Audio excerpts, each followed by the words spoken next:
ये कहानी एक लड़की की है जो आधी रात को अचानक एक अजनबी ऑटो में जागती है, लेकिन ऑटो में कोई ड्राइवर नहीं होता।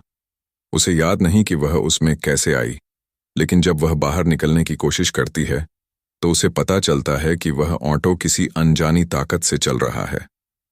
आगे की कहानी रोमांच, डरावने रहस्यों और अकल्पनीय घटनाओं से भरी हुई है। रात के लगभग 12:30 बज रहे थे। मुंबई की सड़कों पर सन्नाटा पसरा हुआ था। ऑटो खाली था और उसमें कोई ड्राइवर नहीं था। नेहा ने इधर उधर देखा, लेकिन सड़क पर कोई नहीं था। उसने सोचा कि शायद ड्राइवर आसपास होगा। इंतजार करने के बजाय वह ऑटो के अंदर जाकर बैठ गई, ये सोचकर कि ड्राइवर जल्द ही लौट आएगा। लेकिन तभी कुछ अजीब हुआ। जैसे ही वह अंदर बैठी, ऑटो अचानक स्टार्ट हो गया और खुद ब खुद चलने लगा। नेहा को नहीं पता कि वह कब सो गई थी, लेकिन जब उसकी आंखें खुलीं तो वह ऑटो में अकेली थी। बाहर घना अंधेरा था, सड़कें सुनसान थीं। उसे याद नहीं था कि वह यहां कैसे आई। घबराकर उसने अपने फोन को देखा, लेकिन बैटरी खत्म हो चुकी थी। नेहा की सांसें तेज हो गईं।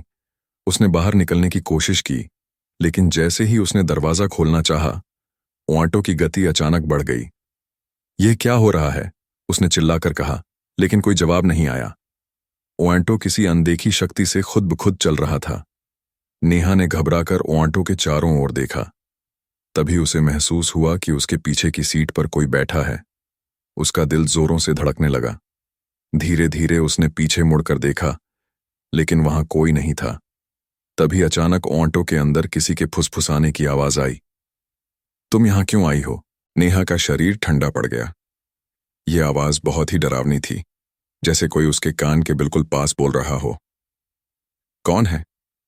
नेहा ने कांपती आवाज में पूछा। कोई जवाब नहीं आया।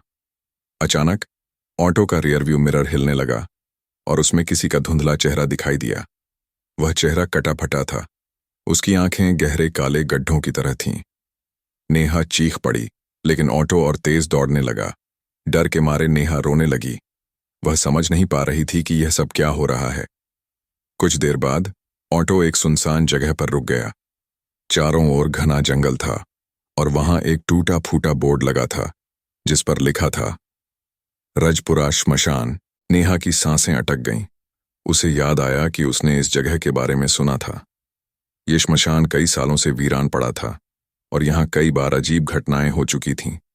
तभी अचानक ऑटो की हेडलाइट्स बंद हो गईं और चारों ओर घना अंधेरा छा गया।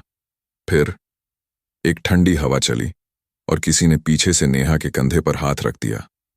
नेहा ने डर के मारे पीछे मुड़कर देखा और जो उसने देखा, उससे उसकी चीख निकल गई। नेहा के ठीक सामने एक महिला खड़ी थी। उसका चेहरा अधजला था, आंखों से खून बह रहा था और उसकी हड्डियां दिख रही थीं। तुमने मेरी जगह ले ली? वह औरत धीरे धीरे नेहा की ओर बढ़ने लगी। नेहा कांप रही थी। उसने खुद को संभाला और तेजी से भागने की कोशिश की, लेकिन उसके पैर जैसे बंध गए थे। तभी ऑटो के शीशे पर खून से एक नाम लिखा हुआ उभरा, संजना। नेहा को महसूस हुआ कि यह आत्मा किसी से बदला लेना चाहती है। नेहा ने हिम्मत जुटाकर उस आत्मा से पूछा, तुम कौन हो? आत्मा ने एक दर्द भरी आवाज में कहा, मुझे मारा गया था। इसी ऑटो में मेरे साथ धोखा हुआ था। नेहा को झटका लगा। तभी उसे याद आया कि कुछ साल पहले एक लड़की की लाश इसी ऑटो में मिली थी। उसकी हत्या कर दी गई थी, लेकिन उसका कातिल कभी पकड़ा नहीं गया। नेहा ने हिम्मत करके कहा, मैं तुम्हारी मदद कर सकती हूं। आत्मा कुछ देर तक चुप रही, फिर धीरे धीरे उसकी शक्ल बदलने लगी। उसका डरावना चेहरा अब धीरे धीरे शांत हो रहा था। तभी अचानक एक झटके के साथ ऑटो फिर से चलने लगा और देखते ही देखते नेहा को एक सुनसान सड़क पर छोड़कर गायब हो गया। नेहा बेहोश हो गई। सुबह जब उसने आंखें खोलीं तो वह पुलिस स्टेशन में थी।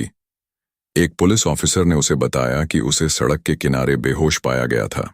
नेहा अब भी यह नहीं समझ पा रही थी कि जो कुछ हुआ वह सपना था या हकीकत। लेकिन जब उसने अपनी हथेली देखी तो उसमें खून से लिखा एक शब्द था, धन्यवाद। इस घटना के बाद नेहा ने उस पुराने केस के बारे में छानबीन की और आखिरकार असली अपराधी को पकड़वाने में मदद की। लेकिन उसे आज भी लगता है कि जब भी वह अकेले किसी ऑटो में बैठती है तो कोई उसके साथ होता है। क्या वह आत्मा अब भी उसे देख रही है?